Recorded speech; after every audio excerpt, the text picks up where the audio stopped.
Hello candidates and welcome to Government Crackers. This is Kavita. In this particular session we'll be talking in detail about the complete stage 1 testing process of SSB interview. तो चाहे वो आपके OIR से related doubts हो कि हमारे OIR अच्छे नहीं हुए, क्या हम screening होंगे या नहीं, फिर आ जाता है डाउट आपका पिक्चर परसेप्शन में, जहाँ पे हमने पिक्चर अच्छे से परसीव करी है या नहीं करी है, पिक्चर की जो क्वालिटी है उस लेवल की नहीं बन पाई तो क्या हमारा स्क्रीनिंग होगा या नहीं होगा। देन आ जाते हैं आपके नरेशन पे कि नरेशन किस तरह का हुआ है और उसके बाद हमारा स्क्रीनिंग होगा या नहीं होगा।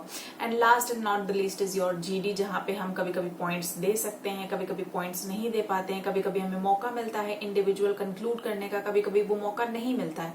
तो इन सब के बाद क्या हमारी पॉसिबिलिटीज होंगे स्क्रीनिंग होने के या नहीं होंगे, एंड अपार्ट फ्रॉम दैट किस तरह से हमें अपना स्क्रीनिंग बेटर करना है। तो सबसे पहले मैं आपको बता दूं, स्क्रीनिंग होने के लिए आपको 5 पर्टिकुलर फैक्टर्स पे ध्यान देना पड़ेगा। ये 5 पर्टिकुलर फैक्टर्स क्या है? सबसे पहले जो सेट पैटर्न है, जो टेस्ट है, कोशिश करिए कि आपसे एक भी टेस्ट छूटे ना, एज एन टाइम की शॉर्टेज ना हो आपके पास जो यूजुअली होती है। तो मेक श्योर कि आपका टाइम मैनेजमेंट बहुत अच्छा हो रहा हो, क्योंकि ये सारे फैक्टर्स ऐसे हैं जो आप पहले से तैयार करके जा सकते हैं। Second and the most important thing is about the communication skills, यानी जिस तरह से आप कम्युनिकेट करते हैं, जहां पे माइन्यूट चीजों को ऑब्जर्व किया जा रहा है, जहां पे कंपटीशन ऑलरेडी इतना हाई है, उसका बेंचमार्क ऑलरेडी इतना ज्यादा हाई करके रखा है, communication skills matter a lot. Now communication skills में it is not about only speaking in English में भी there are lot of factors. आपका वोकैब देखा जाता है, the kind of words you are using, आप किस तरह से कम्युनिकेट करते हैं, उसमें वॉइस मॉड्यूलेशन कैसा होता है, आपकी टोन कैसी है, ठीक है। ये सारी चीजें मिल के कंबाइंड होके एक फ्लो आता है। फॉर एग्जाम्पल जिस तरह से मैं आपको बात कर रही हूँ, तो देखिए मेरे वॉइस में मॉड्यूलेशन होगा, टोन चेंजेस होंगे, फ्लो होगा, वोकैबुलरी होगी। तो ये सारी चीजें अगेन इंपॉर्टेंट हो जाती हैं। Third important thing is body language. जब आप द वे यू सिट, आपका बॉडी लैंग्वेज बहुत कुछ डिस्क्राइब करता है आपके बारे में। तो बॉडी लैंग्वेज से बहुत एक ओवरऑल पर्सनालिटी निकल के आती है, एक्टिवनेस भी दिखती है, इनएक्टिवनेस भी दिखती है, नर्वसनेस भी दिखती है। सो एक कंप्लीट पर्सनालिटी जज हो जाती है in front of the assessors जो 20-25 साल से यही करते आ रहे हैं। So body language is again very much important. Then is the way you communicate with the group. एक तो हो गया आपका इंडिविजुअल कम्युनिकेशन जो आप कर रहे हैं। सेकेंड जो इसमें कम्युनिकेशन आ गया that is with the group, यानी जब आप बात कर रहे हैं या जब आप बोल रहे हैं तो how do you communicate with the group. बहुत लोग स्टोरी इस तरह से बोलते हैं कि it is like story telling competition, और आए और स्टोरी रट के चले गए, there is no modulation, no changes, इधर उधर नहीं देखना, क्योंकि आपका ग्रुप जो है वो सेमी सर्कल में होता है। सो मेक श्योर कि जब आप स्टोरी अपनी नरेट कर रहे होते हैं तो साइड में साइडवेज जरूर देखें, अपने फ्रेंड्स को देखें और आई कांटेक्ट करके उनके साथ स्टोरी करें। ना जब आप आई कांटेक्ट करते हैं तो प्रॉब्लम ये आती है कि बहुत सारे लोग अपनी स्टोरी भूल जाते हैं, बिकॉज जैसे आप आई कांटेक्ट या इधर उधर करते हैं, आपके माइंड में 2 चीजें चलती है, एक स्टोरी बोलना, दूसरा इधर उधर देखना, ठीक है।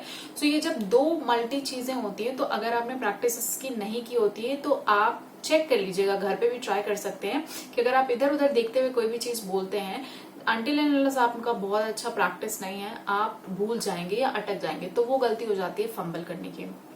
And last but the least is your observation skills, के जैसे जो स्टोरी दी गई किस हद तक आपने उसमें रेलिवेंसी डाली है, कितने लॉजिकल पॉइंट्स बोले हैं या नहीं बोले हैं। फॉर एग्जाम्पल कि अगर आप कोई भी आपको पिक्चर दिखाई गई है, for example if an engineer, if you are an doctor, if you are a defence officer, and then some way you try to portrait कि आपने सारी चीजें खुद ही कर ली, खुद ही डैम बना लिया, खुद ही ब्रिज बना लिया। So all these things are very illogical, ऐसा नहीं हो सकता इतनी जल्दी। You don't have the authority being a defence officer, being an engineer कि आप डैम खुद से बना रहे हो, आप पूरे गांव का रेनोवेशन खुद से कर दे रहे हो। तो इस तरह की इलॉजिकल चीजें नहीं करेगा। देयर आर स्टूडेंट्स जो बहुत सारे लिखते हैं कि हमने स्पेस तक कुछ इंस्ट्रूमेंट बना दिया। सो alone it is not possible. So the only thing I'm trying to say is कि make your stories logical and practical. जो भी आप उसमें कैरेक्टर डालते हैं, make sure कि जो आप स्टोरी बना रहे हो वो उस कैरेक्टर के साथ compatible हो रहा, बिकॉज आप नहीं कर सकते ये सारी चीजों को। यही फैक्टर्स रिस्पॉन्सिबल होते हैं आपके स्क्रीन आउट होने में। अब बात कर लेते हैं सबसे पहले OIR की। देखिए OIR भी ऑल नो कि हमें क्या क्या पैटर्न होता है, उस पर किस तरह क्या आता है। अगर आप फर्स्ट टाइमर्स हैं तो मैं आपको बता दूं OIR बहुत डिफिकल्ट नहीं होता, how ever it is very difficult, it is very different from the examination papers जो हम रीजनिंग का या एप्टीट्यूड टेस्ट कहीं भी किसी एग्जामिनेशन का देते हैं, उस तरह के OIRs नहीं आते हैं, काफी इजी लेवल के आते हैं क्योंकि टाइम भी कम मिलता है। सो ज्यादा टाइम इन्वॉल्वमेंट उसमें नहीं होता है, बहुत ही सेट पैटर्न्स होते हैं, यूजुअली नॉन वर्बल के ज्यादा होते हैं, उसमें भी डाइस बेस्ड क्वेश्चंस हो जाते हैं। ठीक है, OIR कैसे कहाँ से प्रैक्टिस करना वो भी मैं आपको अभी बता दूंगी। सो OIR के हमारे सेट पैटर्न्स होते हैं, 2 टेस्ट होते हैं, तो आपको कोशिश करनी है कि 80 to 90% आप अपने OIR को सॉल्व करेंगे। उसके बाद जहां पे बात आती है पिक्चर परसीव करने की। नाउ पिक्चर परसीव करने में जब आपको 30 सेकेंड्स दिए जाते हैं तो उस 30 सेकेंड्स में आपको ना सिर्फ कैरेक्टर्स देना होता है, बहुत सारे लोग क्या करते हैं कैरेक्टर्स देख लेते हैं और जो वो स्टोरी रट के आए होते हैं, it is very human psychology है। स्टोरी आप जो मेमोराइज करके आए, जो प्रिपेयर करके आए, आपने कैरेक्टर्स देखे और फटाफट वही स्टोरी बना दी। प्रॉब्लम कहाँ आती है, आपने ऑब्जर्व नहीं करा background observation is very much important. आप स्टोरी फ्रेम करके आइए, but you have to at the same time check कि जो बैकग्राउंड है क्या वो स्टोरी उसके साथ मैच हो रही है या नहीं हो रही। अगर नहीं हो रही तो you have to modify accordingly. ठीक है, तो वो 30 सेकेंड्स में do observe the number of characters. आपका जो मेन हीरो हो गया उसके आसपास कितने कैरेक्टर्स हैं, उनका एज ग्रुप, जेंडर, कोशिश करें कि आप ज्यादा से ज्यादा रेलेवेंट हो। And most important factor is आपकी स्टोरी तभी रेलेवेंट बनेगी जब आप बैकग्राउंड ऑब्जर्व करेंगे। जितना अच्छा आप बैकग्राउंड ऑब्जर्व करेंगे, फॉर एग्जाम्पल दो पिक्चर इज क्वाइट हेजी, मगर आप फिर भी देख सकते हैं कि whether it is a water body, whether it is a room, whether it is a village, या whether it is a city, town, hall, room, क्या है। तो इस तरह से background observation is very much important. जब आप अपना बैकग्राउंड ऑब्जर्व करना स्टार्ट कर देंगे तो देखेंगे आपकी पिक्चर ऑटोमेटिकली रेलेवेंट बनना स्टार्ट हो जाएगी। उसके बाद आ जाते हैं नरेशन पे। नाउ बहुत सारे ऐसे स्टूडेंट्स होते हैं जो बोलते हैं कि हम नरेशन हमारा अच्छा नहीं हुआ, कि हम स्क्रीनिंग होंगे कि नहीं होंगे। ठीक है ना, अगर ऐसा हो जाता है आपके साथ कि आपका नरेशन नहीं अच्छा हुआ, देन आपको उस फैक्टर में एक ही चीज काम आ सकती है, वो होता है OIR और वेदर आपने स्टोरी कितनी रेलेवेंट लिखी है। फॉर एग्जाम्पल नरेशन अच्छा ना होना मतलब थोड़ा बहुत आप कहीं फंबल हो जाते हैं, मगर अगर आपकी स्टोरी रेलेवेंट है, अगर आपने ज्यादा अच्छा परसीव करा हुआ है और अगर आपने OIR भी अच्छा करा हुआ, उस केस में OIR and your story can save you. However, narration में जैसे ही आप फंबल होते हैं, you have to try and come back to the track of narration and कोशिश करनी है आपको अपनी स्टोरी को कंप्लीट करना है। नर्वस होके बिल्कुल बैठ नहीं जाना, यानी गिव अप नहीं करना, तो आपको उसको कॉन्टिन्यूएशन में रखना है। नेक्स्ट इज फिर GD में बात आ जाती है कि GD में हम कितना बोलें। फिश मार्केट बन जाती है तो कैसे उसे हैंडल करें ना। जब फिश मार्केट बन जाती है तो वो एक सिचुएशन होती है जो आपको ऑलरेडी दी जाती है, so that the candidate come under stress. उस केस में क्या होता है, if you have done your narration pretty well, अगर आपकी स्टोरी में आपको लगता है कि you are very much satisfied with your story and आपने OIR अच्छा कहा, तो ऐसा जरूरी नहीं है, you can try to give your points, मगर अगर आपके पॉइंट्स नहीं सुने जाते हैं तो the best option here is to be quiet. जितना ज्यादा आप चुप रहेंगे उस केस में आपकी स्टोरी, आपका नरेशन आपको सेव कर लेगा and you will be screened in. तो ऑल दीज आर मिथ्स कि हमें GD में बोलना ही बोलना है, GD में नरेट करना ही करना है, तभी हम स्क्रीन होंगे, but it is not the case. Obviously अगर आपकी नरेशन, बिकॉज मेरे सामने मेरे बैच में ऐसे भी स्टूडेंट्स रिकमेंड हुए हैं जिन्होंने अपने GD में एक शब्द तक नहीं बोला है, but their narration was super. मतलब I can't tell you how good they narrated, how well they narrated. Even there were candidates जो fumble हुए थे narration में, but then they also got screened in. So सबसे पहली बात आपको ये मान के चलना है कि स्क्रीनिंग में मेजोरिटी पोर्शन जो होता है it is all about luck, but luck पे हम टोटली डिपेंड होके नहीं चल सकते।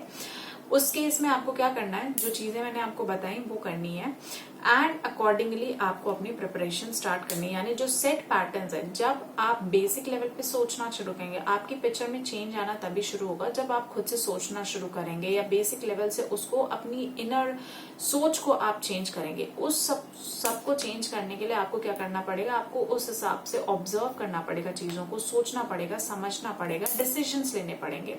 और जितनी ज्यादा से ज्यादा आप प्रैक्टिस करेंगे, आई वुड से कि आप पिक्चर्स देख के खुद से प्रैक्टिस करिए, जो आपके स्टोरीज हैं उनको असेस करवाइए ना, क्योंकि खुद से हम गलतियां अपनी नहीं ढूंढ सकते।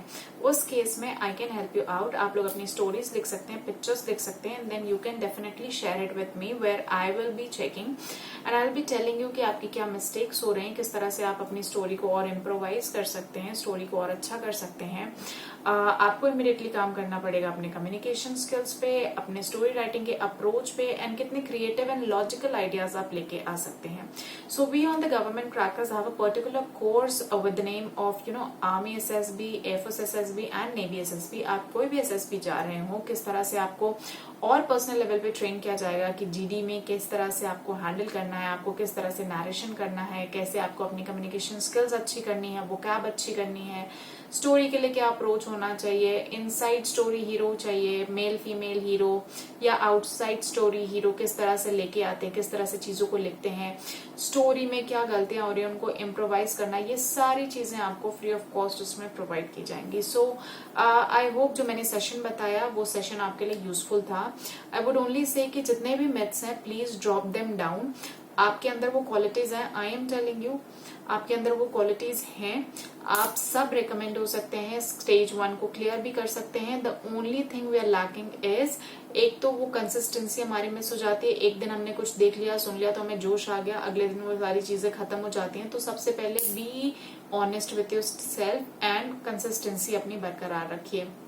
सेकेंड थिंग इज कि दिमाग में बिठा लीजिए कि आपको रिकमेंड होना है, आपको स्क्रीनिंग होना है, you have the qualities in you, you have OLQs in you. Positive रहिए, आप सबसे ज्यादा सक्सेसफुल होंगे और आगे बढ़ जाएंगे। ठीक है, सो इस चीज के साथ अगर आपकी SSBs है, अगर आपकी एंट्रीज है पर्टिकुलर, तो आप अपनी SSB प्रिपरेशन स्टार्ट कर सकते हैं and have faith in yourself. I would only say जितना ज्यादा आप अपने आप में फेथ रखेंगे, because it actually work out, जितना ज्यादा आप पॉजिटिव सोचेंगे SSB में, इट रियली वर्क्स आउट। ये मेरा अपना पर्सनल एक्सपीरियंस है। अगर आपको खुद को लगेगा कि आपसे नहीं हो पाएगा, तो I am going to tell you this, it is a real experience कि आप नहीं स्क्रीन होंगे। लेकिन अगर आपके अंदर वो फेथ रहेगा, कॉन्फिडेंस रहेगा, आफ्टर परफॉर्मेंस में बात कर रही हूँ, ऐसा नहीं कि आपने परफॉर्म नहीं किया उसके बाद भी कहिए कि नहीं हमें तो फेथ था और मैम ने बोला था, तो ऐसा नहीं है।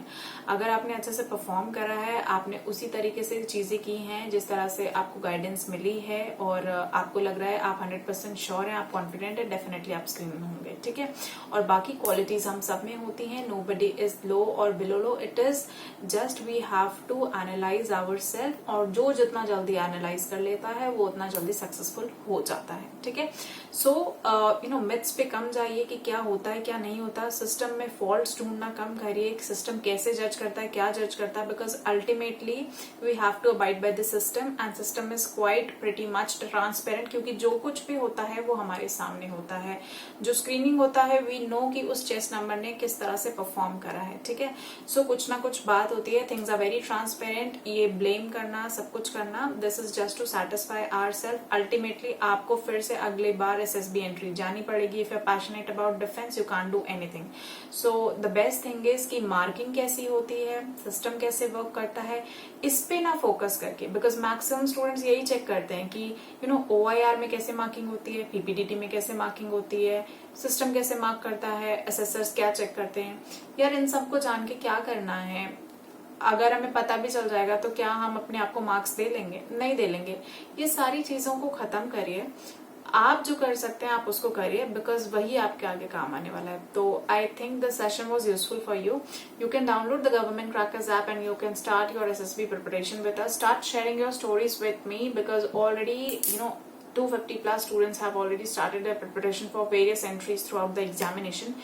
So I'll be guiding them and you can join the batch soon, and all the best, and just remember that you have it in you and you will get it definitely. So I'll see you in the next session. Till then, Jai Hind.